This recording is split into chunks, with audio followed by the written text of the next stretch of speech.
Any question on osteotomy? Yeah, on any question, please.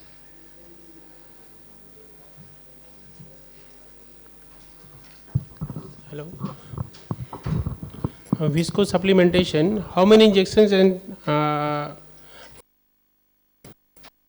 Actually, different companies have different molecular Synvis? weight. I am talking of Sanofi, Synvis. Synvisc is one injection only, but the effect is usually you need to repeat after 6 months because the consistency of the artificial hyaluronic acid which we are putting in uses because the disease of osteoarthritis is already there. In 6 months to 1 year, you have to repeat it. But the company claims it to be 26 months. Is it true or not? The literature doesn't support it. But most of the time, you give the injection for once, and the patient will be all right, will be asymptomatic, patient free, pain free, will be for 26 months. So it should be the message should go to the company, to the pharmaceutical company, because what Dr. Joshi sir has told that is very true to the we all professional people. And Yeah, actually the message that has should to be a message to the this pharmaceuticals company and for the society also. see the message has to be given by all of us by not using it. The Okay. DCGI has approved it. Right. The Drug Controller General of India has Okay. approved it. That We is cannot give a message that will be illegal if we give a writing message to them. Okay. So they will sue us. That is true. So we can send a message, practical message, that be selective in using it. Right. Thank you. I'm Dr. Chaudhary from Nasik. Sir, is there any study to show the use of TVM metaphyseal drilling in osteoarthritis knee? Just drill the subchondral region transversely, and is there an advantage? Is there any study? तो आप दो उनको तो form दो ना.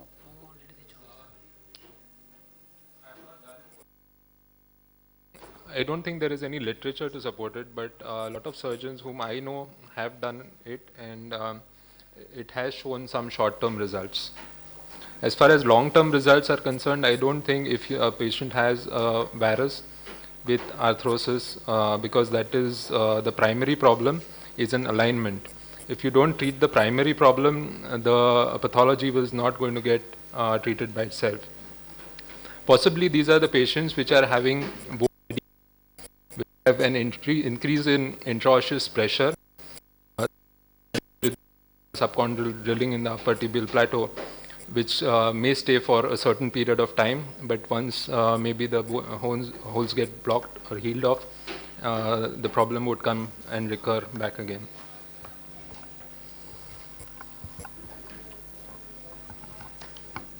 Any other question? Dr. Pranjal, you have talked about fibular osteotomy along with the tibial osteotomy.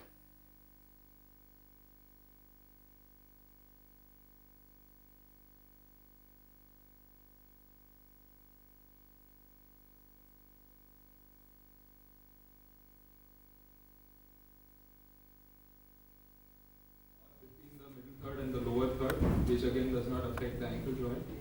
Amongst the two, the same junction of the lower third, middle third. But if you have a high degree of correction, which is going to be much more than 10 degrees, I think it restricts the motion at the osteotomy side. So I prefer to do it at the upper level. So it gives me a better correction, which can be maintained in a better manner. This you will be doing along with dome osteotomy only or even in medial wedge opening osteotomies? No, the medial opening wedge osteotomy, the osteotomy direction is such that it is proximal to be a fibular joint. So the fibula does not need to be addressed to at all.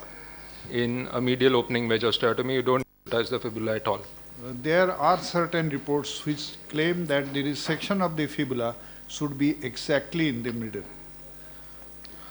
In fact, in the middle level, it is at a very high risk of injuring the nerve to the. So if you're doing it at the middle level, there is a very high risk that he'll get a drop.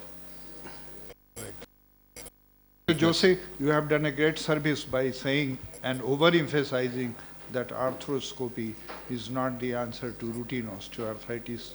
problems early stages. Thank you. Question to Dr. Joshi, sir.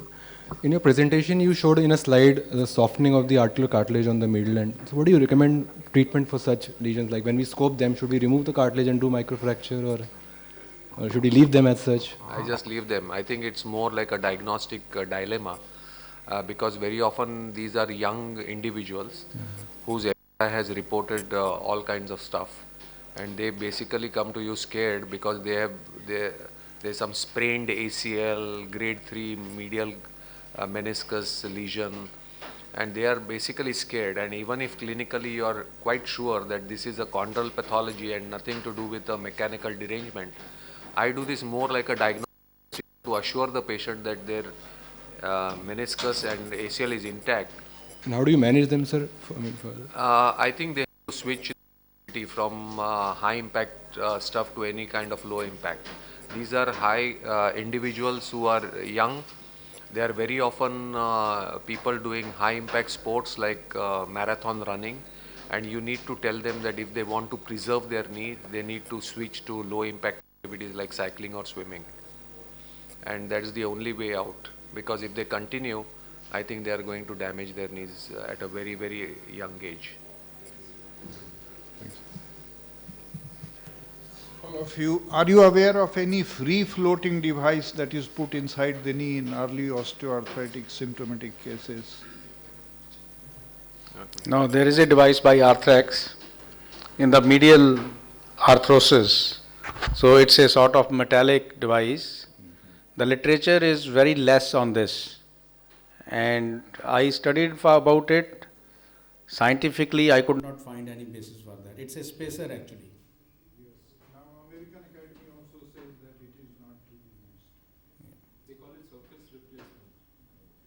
So shape where we just insert into the medial compartment by debriding the medial compartment, but there are no long-term studies, of course. And there is no scientific basis of using Right. it. Possibly not. One thing I would like to know, you are all arthroscopists.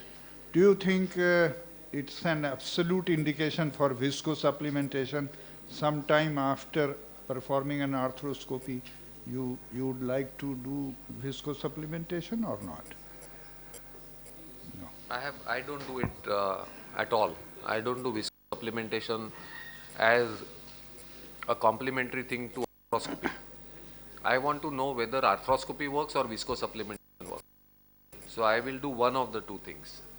So if we look at the literature, after 3 to 6 weeks, people have used viscosupplementation after the arthroscopic debridement of osteoarthrosis. Because I said that there are either way literature. So I think that answers your question, that people have used it after 3 to 6 weeks. This is why I said, can it be called as absolute indication?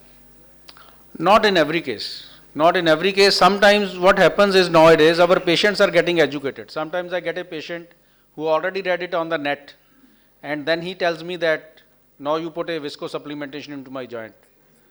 So then I do it. Sir, my question is to Dr. Pranjal. When you do the medial open wedge osteotomy, how do you avoid this medial collateral ligament? Does it come in your way, or you do it when So you there are two ways that are described while doing this surgery. One is the originator has said just transversely section the ACL at the insertion and retract it posteriorly and then go ahead with the surgery. But I don't prefer to do that because I think it's destabilizing the middle side. So what I prefer to do is take an incision anterior to the medial collateral ligament and then retract the structures posteromedially, going subperiosteally. Then you get the exposure of the proximal end of the tibia and then go ahead with the osteotomy. When you open the wedge, you are not worried about the soft tissues which come in way. Again, this medial collateral ligament and pes and serine structures. Yeah, so if I find that it is a bit too tight, I prefer to do a subperiosteal elevation of the MCL insertion on the tibial side. So I go subperiosteally and then resect it to elevate it and release the medial side. Thank you. Are you happy with the answer? Does it answer your question? Yeah, yes, sir. Yeah. Because you can use a knife like to be more, explain it in further, use a knife parallel to the bone and then go underneath the medial collateral ligament all around. Okay. So actually you are lifting the medial collateral ligament from the bone along with he said subperiosteal is the same. Yeah, no, I prefer to use a periosteal So I elevator, use it with a that's knife, blunt. You can do it with a sharp or a- knife, and then go parallel to the bone underneath it.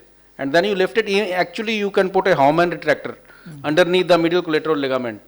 Because when you make a osteotomy, you have to have a cut anterior and posterior. Yeah. So you need to retract the MCL also, otherwise you will be injuring the MCL. Regarding the pes rhinus, your cut is a little proximal, 2 millimeter proximal to the pes rhinus. Okay. Thank you, sir. So we come to end and I request Dr. Joshi to give the concluding remarks to the symposium. On behalf of the Asian Arthroscopy Congress, of which I am the present president, I would like to thank the Indian Orthopedic Association, the IOA, for giving us this chance to collaborate with them to have this knee symposium. I would fail in my duty to tell you that when I was asked to be a convener of this symposium, I found that I was inadequate to handle such a situation, and I therefore depended fully on Dr. Ravi Gupta, who did a wonderful job putting the entire literature and copy of the proceedings together. So and Dr. Arun Gupta from Agra, who was the local coordinator, I think they have done a wonderful job. And I think the presence of all of you here shows the interest that you all have. And without you, of course, this would have been completely unsuccessful. So thank you all for being here till late in the evening. Thank you very much.